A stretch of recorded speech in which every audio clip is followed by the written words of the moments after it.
Даже в дождливую погоду строители не оставляют объект. Под тентом переждали дождь и снова за работу. Многоквартирный дом площадью 1163 квадратных метров начали возводить в начале мая. Сейчас обустраивают монолитный фундамент здания. На сегодняшний день у нас ведутся работы по армированию фундамента. Сделана бетонная подготовка, котлован работа идет, никаких сложностей я не вижу.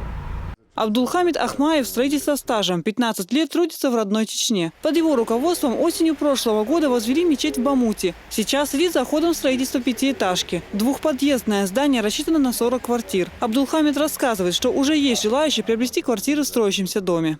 Подходят, уже спрашивают цены однокомнатный, двухкомнатный, квадратный метр, сколько стоит, так и так приценивается. Вот сейчас в основном ждут, когда у нас первый этаж появится, тогда в основном бывает поток. Пятиэтажное здание обустраивают для желающих приобрести готовую жилплощадь. Квартиры под ключ интересуют людей, которые, устав от суеты городской жизни, хотят переселиться в родовое село. Возникла необходимость вместо раздачи в большом количестве земельных участков построить на небольшом земельном участке многоквартирный дом, который решит вопросы многих семей.